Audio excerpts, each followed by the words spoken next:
নমস্কার, বাকশ্রুতি ইউটিউব চ্যানেলের পক্ষ থেকে আমি সতীনাথ মুখোপাধ্যায় সমস্ত শ্রোতা বন্ধুদের স্বাগত জানাচ্ছি। প্রতি শনিবার আমাদের চ্যানেলের কায়াহীনের কাহিনী অনুষ্ঠানে আপনারা শুনতে পাবেন রোমাঞ্চকর ভৌতিক গল্পের শিহরণ জাগানো নাটক।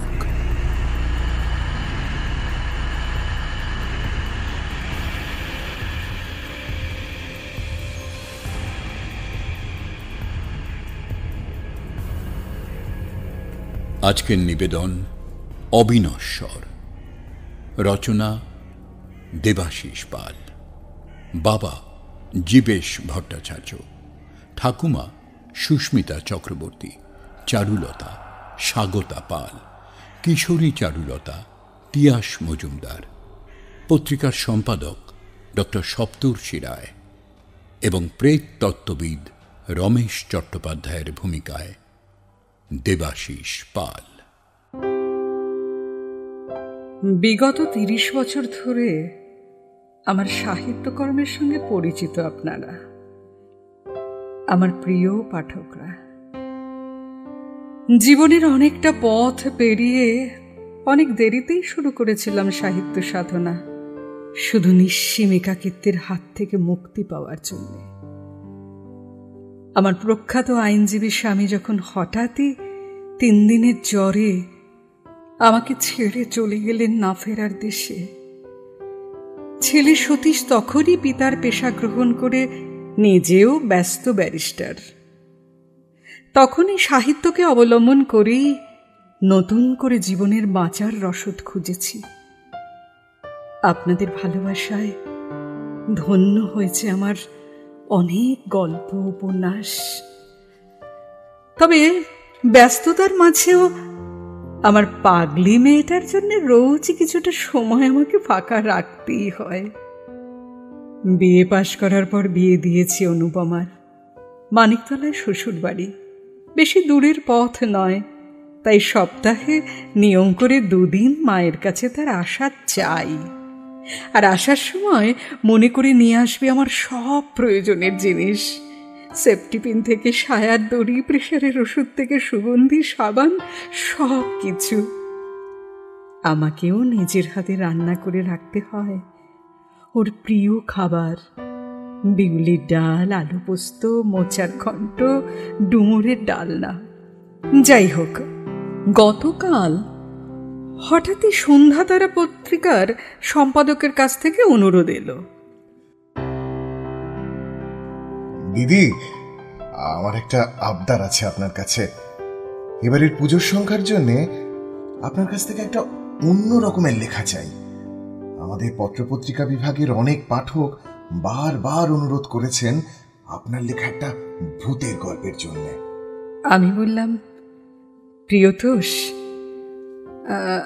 এমন লেখা তো আমি কখনো লিখিনি ভাই, এই বোধহয় আমি ঠিক পেরে উঠব না। প্রিয়তোষ বলল, আপনি তো আর সব রকমেরই লেখা লিখেছেন দিদি। হাসির গল্প লিখেছেন, গোয়েন্দা গল্প লিখেছেন, অনেকগুলো সামাজিক উপন্যাসও বেরিয়েছে আপনার হাত দিয়ে। পাঠকরা সব লেখা পড়েই তো ধন্য ধন্য করছে। এবার তাদের এইটুকু অনুরোধ না রাখলে চলবে না দিদি ভাই। এখনো তো পুজোর 2 মাস বাকি, হাতে সময় নিয়ে লিখুন না, দেখবেন দারুণ একটা কিছু হবে। কিছুতেই ফেরাতে পারলাম না নাছোড়বান্ধা প্রিয়তোষকে, তাই আপনাদের জন্য এই গল্পের অবতারণা। অবশ্য গল্প বলছি যাকে, তা গল্প নয়, আমারই কিশোরী বেলার কিছু বিষাদময় আর বিস্ময়কর স্মৃতির মালা। আমার বাবাও ছিলেন সে সময়ের নামকরা আইন ব্যবসায়ী। সে ওকালতির সূত্র ধরেই তার সহকর্মীর ছেলের সঙ্গে আমার বিয়ে হলো। 2 পরিবারেরই এক পেশা, এক গন্তব্য, আদালত কক্ষ।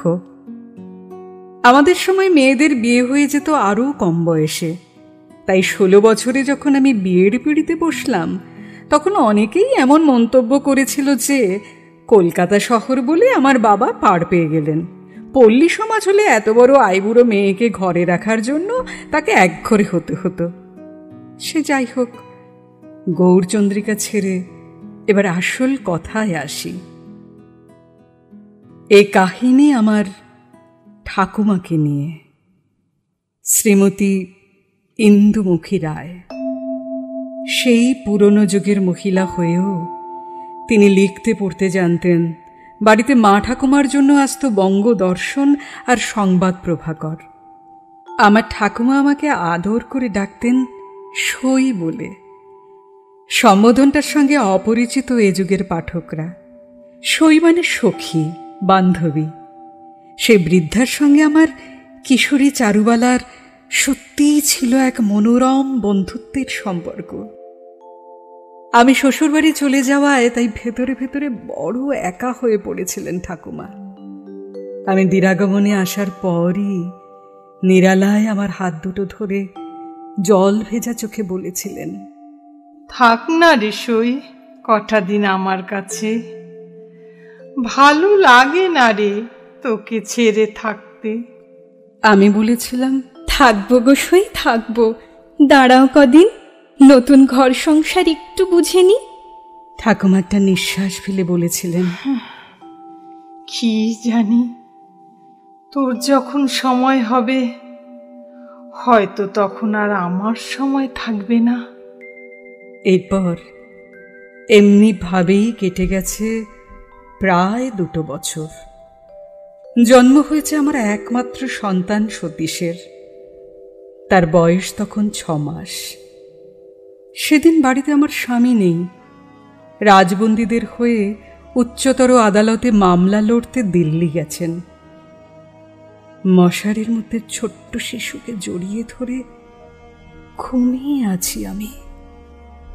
রাত শেষ হয়ে ফুটে উঠছে ভোরের আলো। প্রায় আধো ঘুম আর আধো জাগরণেই দেখলাম ঠাকুমা এসে ডাকছেন আমাকে। চারু, ও চারু, ওঠ না সই, এই দেখ আমি এসেছি তোর কাছে। তুই তো আর গিয়ে থাকলি না, আমি তাই যাবার বেলায় চলে এলাম আমার সইয়ের সঙ্গে দেখা করতে। আমি এক বুক বিস্ময় নিয়ে বললাম, তুমি কোথায় যাবে সই? তীর্থ করতে, সেই সেবারের মতো? ওই আমি তো কিছু জানি না। পরশুদিন তো বাবা এলো, আমাকে বলল না তো কিছু। ঠাকুমা মৃদু হেসে বললেন, আমিও জানতাম না রে, হঠাৎই সেই মহাতীর্থে যাবার ডাক এলো, তাই বেরিয়ে পড়তে হলো তড়িঘড়ি। এই দেখ না, চান টান আমার কিছুই হয়নি। তুই এক কাজ কর না চারু, তেলের শিশিটা নিয়ে এসে আমার হাতে একটু তেল দে দেখিনি। তেল মেখে তোদের বাড়ির এই পুকুর থেকে একেবারে নিয়ে যাই। আমার সারা গায়ে বড় জ্বালা রে, সমস্ত শরীর যেন আগুনে জ্বলছে। তাড়াতাড়ি দেশ হই, আমার খুব তাড়া। আমি তাড়াতাড়ি তেল এনে ঢেলে দিলাম ঠাকুমার হাতে। তেল মেখে খুব তড়িঘড়ি ঠাকুমা নেমে গেল পুকুর ঘাটে। বেশ কয়েকটা ডুব দেবার পর দ্রুত পায়ে বুড়ি হাঁটতে শুরু করলো উল্টো দিকে। আমি চেঁচিয়ে বললাম, ও সই, ওদিকে যাচ্ছ কেন? ওদিকে তো আঘাটা। ঠাকুমা বলল, তোদের ঘাট দিয়ে আমি তো আর উঠতে পারবো না চারু, আমার চলার পথ যে আলাদা হয়ে গেছে। আমি যাই সই, আমি যাই। বলতে বলতে যেন হাওয়ায় মিলিয়ে গেল আমার সই। ঘুমটা ভেঙে গেল আমার। পৌষ মাসের এই শীতেও বেশ ঘেমে গেছি। জানলা দিয়ে তাকিয়ে দেখলাম ভোরের আলো ফুটছে, শুনতে পাচ্ছি পাখির ডাক। মনটা যেন দমে গেল আমার। মার কাছে শুনেছি ভোরের স্বপ্ন সত্যি হয়। আমার ঠাকুমার শরীর ভালো আছে তো? মুখে চোখে জল দিয়ে বাড়িতে টেলিফোন করলাম। বারবার চেষ্টা করেও লাইনটা লাগলো না কিছুতেই। কিচ্ছু ভালো লাগছিল না আমার। পাশে ছোট্ট সতু অঘরে ঘুমোচ্ছে। কাজের দিদিকে বললাম কড়া করে 1 কাপ চা দিতে। এমন অস্বস্তির মধ্যেই কেটে গেল ঘণ্টা 6 প্রায় দুপুর 12টার সময় দরজায় কড়া নাড়া। কাজের দিদি দরজা খুলে দিল। ধীর পায়ে ভেতরে ঢুকলো বাবা। সাদা ধুতি, উত্তরীয়, গলায় ঝোলানো চাবি, সম্পূর্ণ অশৌচের বেশ। আমার আর কিছু বুঝতে বাকি রইল না। কাঁদতে কাঁদতে দৌড়ে গিয়ে আছড়ে পড়লাম বাবার বুকে। জল ভেজা চোখে বাবা বলল, তোর সইকে গঙ্গায় দিয়ে এলাম রে মা, কিছুতেই কিছু করতে পারলাম না। ভোরবেলা চিৎকার করে ডাকলো আমায়, বলল, শরৎ, ও শরৎ। আমার বুকের বাঁ দিকটা বড় ব্যথা করছে রে। কথাগুলো বলতে বলতেই কেমন যেন নেতিয়ে পড়লো। কি বলছো? চোখ দুটো স্থির হয়ে গেল। আমি ডাক্তার ডাকারও অবকাশ পেলাম না রে। তারপর সকাল হতেই লোকজন ডেকে জোগাড় যন্ত্র করে নিমতলা শ্মশান ঘাট। আমি কেঁদে বললাম, আমায় একটা খবর দিলে না বাবা? সইয়ের মুখটা শেষবারের মতো দেখতে দিলে না? ধরা গলায় বাবা বলল, কি করব মা চারু, কি করব? 3 দিন ধরে বাড়ির টেলিফোনটা খারাপ, আর তাছাড়া জামাই রয়েছে দিল্লিতে। তুই তো ছোট বাচ্চা ফেলে যেতেও পারতিস না রে। সত্যি সত্যি সইকে আর তোর শেষ দেখা হলো না। আমি বললাম, না গো বাবা, হয়েছে হয়েছে। যাবার আগে সই শেষবারের মতো দেখা দিয়ে গেছে আমাকে। সব ঘটনা খুলে বললাম বাবাকে। আমাদের স্বজন হারানো দুঃসহ ব্যথা দুজনে ভাগ করে নিলাম প্রায় 1 ঘন্টা ধরে। তারপর বাড়ি ফিরল বাবা। এরপর গভীর বিষাদময়তার মধ্যে কেটে গেছে 10-10টা দিন। আমার স্বামীও দিল্লির মামলা সেরে বাড়ি ফিরেছেন। সেদিন দশা। আমাদের পারিবারিক নিয়ম অনুযায়ী মৃত্যুর 10 দিনের মধ্যেই শাস্ত্রবিধি মেনে মৃতের উদ্দেশ্যে গঙ্গায় 10 ফল ভাসানোর দিন। বাগবাজার ঘাটে কাজ সেরে বাবা ফেরার পথে এলো আমার বাড়ি। বাবার হাতে ফলের ফাঁকা বাস্কেট। আমি বললাম, কি গো, বাস্কেটটাকে শুধু মুধু হাতে করে বই নিয়ে এলে কেন? গাড়ির পেছনের সিটেই তো রেখে আসতে পারতে। বাবা যেন কেমন ঘোরের মধ্যে আনমনা ভাবেই উত্তর দিল, হ্যাঁ হ্যাঁ মা, তা পারতাম। আসলে বাস্কেটটা কোলে নিয়েই গাড়িতে বসেছিলাম তো, আর এই বাস্কেটটাই তো আজকের ঘটনার। আমি বললাম, কি হয়েছে বাবা, সবটা বলো আমাকে। বাবা বলল, আজকের দশার জন্য কালী ভবানীপুর বাজার থেকে 10 রকমের ফল কিনেছি ঘুরে ঘুরে। তুই তো জানিস আম আর কমলা লেবু ছিল মায়ের বড় প্রিয়। তাই এই পৌষ মাসেও অনেক দোকান ঘুরে জোগাড় করলাম একটা পাকা আম। বাড়ি ফিরে ব্যাগ থেকে বের করে আমি আর তোর মা গুনে গুনে 10 রকম ফল কাল রাতেই গুছিয়ে রাখলাম এই মুখ বন্ধ বাস্কেটে। কিন্তু পুরোহিত নিয়ে গঙ্গার ঘাটে গিয়ে ভাসানোর সময় দেখি 2টো ফল নেই। সে কি? হ্যাঁ, আর সে 2টো কি জানিস? মায়ের সব থেকে প্রিয় আমার কমলা লেবু। কি বলছো বাবা? আমি অবাক চোখে তাকিয়ে আছি, আর বাবা বলে চলেছেন, গঙ্গার ঘাটে তখন আর ভালো ফল পাবো কোথায়? পুরোহিত মশাই বিধান দিলেন, তার ঝুলিতে রাখা সুপুরি আর হর্তকি দিয়ে নিয়ম রক্ষা হলো। জানিস জানিস চারু, আমার যেমন অবাক লাগছে তেমনি ভালো লাগছে চারু। মা এসে নিয়ে গেছেন তার প্রিয় ফল দুটো, নয়তো মুখ বন্ধ করা বাস্কেট থেকে কিভাবে হারিয়ে যাবে বলতো? তাই তো। এরপর বাবা আর মেয়ে দুজনে দুজনের মুখের দিকে তাকিয়ে বসে থাকলাম চুপ করে। মোক্ষদা দিদি দুজনের জন্য 2 কাপ চা রেখে গেল। চা খেয়ে বিদায় নিলেন বাবা। এখনো অনেক কাজ বাকি, আর 5 দিনের মাথাতেই শ্রাদ্ধ।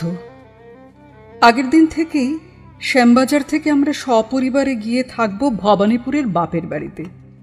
তখনও জানতাম না সেদিন রাত্রেই ঘটে যাবে আরেক অলৌকিক অঘটন। ছোট্ট সতীশ বাবার মাঝে অঘরে ঘুমোচ্ছিল। হঠাৎ মাঝরাতে ঘুম ভেঙে শুরু হলো তার কান্না। বুঝতেই পারছিলাম আমার বায়নাদার বাবুর জন্যে এখনই উঠে দুধ গরম করতে হবে। শীতের আমেজ ভেঙে কম্বল ছেড়ে পূর্ব ভাবছি, বন্ধ দরজার ওপাশ থেকে স্পষ্ট শুনতে পেলাম ঠাকুমার কণ্ঠস্বর। চারু, ও চারু, ও সই, ওঠ না রে মা। সতু যে কাঁদছে অনেকক্ষণ ধরে, ওকে খাইয়ে শান্ত কর। ওঠ সই, ওঠ। আমার সারা শরীরে অদ্ভুত শিহরণ খেলে গেল। কয়েক মুহূর্ত চুপ করে বসে থেকে খাট থেকে নামলাম। আমি নামা মাত্রই থেমে গেল সইয়ের কণ্ঠস্বর। আলো জ্বালাতে ঘুম ভেঙে গেল আমার স্বামীরও। উঠে বসলেন। সেই রাত্রেই তাকে খুলে বললাম আমার স্বপ্ন দেখা থেকে শুরু করে সব কথা। যথা নিয়মে ঠাকুমার শ্রাদ্ধ শান্তি মিটে যাওয়ার পর উনি আমাকে নিয়ে গেলেন একজনের কাছে, রমেশ চট্টোপাধ্যায়, থিওসফিক্যাল সোসাইটির সক্রিয় সদস্য। তরুণ বয়সে স্বয়ং রবীন্দ্রনাথের প্রেতচক্রেও বেশ কয়েকবার অংশ নিয়েছিলেন তিনি। সাধারণ সৌজন্য বিনিময়ের পর আমাকে বললেন, আপনার স্বামী দিবাকর বাবুর কাছে সমস্ত ঘটনাই আমি আদ্যপান্ত শুনেছি চারুলতা দেবী। আপনার মনে যে বিষয়গুলো নিয়ে প্রশ্ন জেগেছে একে একে আমি তার উত্তর দেব। আপনার ঠাকুমা আপনার কাছে এসে স্নান করার কথা বলেছিলেন। তার সারা শরীরে অসহ্য জ্বালা। আসলে কি জানেন, এর কিছুক্ষণ আগেই চিতার অগ্নিকুণ্ডে ভস্ম হয়েছে তার দেহ। সেই দহন জ্বালার অনুভূতি তার সমস্ত শরীর নিঃশেষিত হয়ে যাওয়ার পরও অনুভব করেছে তার আত্মা। আর আঘাটা দিয়ে উঠে চলে যাওয়া। চারুলতা দেবী, জীবিত আর মৃত মানুষের পথ সম্পূর্ণ আলাদা। তাই আঘাটা দিয়ে উঠে তিনি চলে গেলেন অন্য লোকে। আমরা দুজন মুগ্ধ হয়ে শুনছি তার আশ্চর্য ব্যাখ্যা। গভীর আত্মপ্রত্যয়ের সঙ্গে বলে চলেছেন প্রাজ্ঞ প্রেত তত্ত্ববিদ। আমি আপনার ঠাকুমার মৃত্যু লগ্ন বিচার করে দেখেছি। বার দোষ, তিথি দোষ আর নক্ষত্র দোষের সম্মিলন ঘটেছে ওই মুহূর্তে। শনিবার দ্বাদশী তিথি আর কৃত্তিকা লগ্নে মৃত্যু হয়েছে আপনার ঠাকুমার। উপযুক্ত ব্রাহ্মণের মাধ্যমে ওর পঞ্চাঙ্গ সস্তায়ন করতে হবে আপনাদের। আর তারপর রাজস্থানের পুষ্কর তীর্থে বিশ্বের একমাত্র ব্রহ্মা মন্দিরে গিয়ে পিণ্ডদান করতে হবে আপনার ঠাকুমার নামে। তবেই তার আত্মা মুক্তি পাবে, জন্মান্তর হবে তার। আর আমার মন কি বলছে জানেন চারুলতা দেবী? আমার মন বলছে তিনি এই মর্তলোকে আপনার গর্ভজাত সন্তান হয়েই আবার ফিরে আসবেন। রমেশবাবুর নির্দেশ অনুযায়ী সমস্ত বিধি বিধান পালন করলাম আমরা। এর ঠিক 1 বছর পর আমার কোল আলো করে এলো অনুপমা। আমার গল্প এখানেই শেষ। শুধু 2টো কথা না বললেই নয়। আমার ঠাকুমার প্রিয় নিরামিষ পদগুলোই প্রচণ্ড প্রিয় আমার আহ্লাদী মেয়েটার। আর অনুপমা আর আমি দুজনেই দুজনকে ডাকি সই বলে। আর আমার কিছু বলার নেই।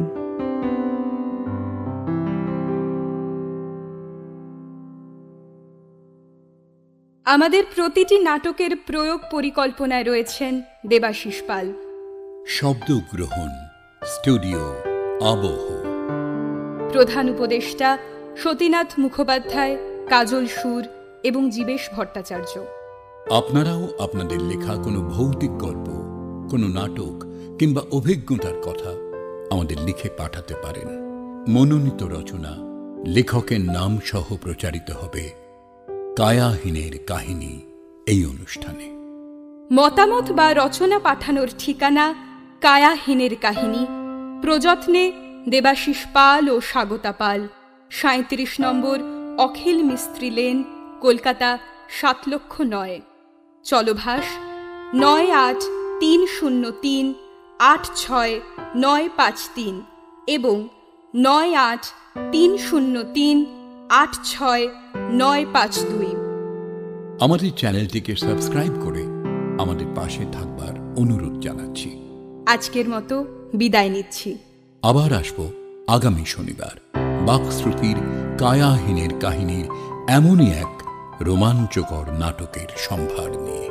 নমস্কার।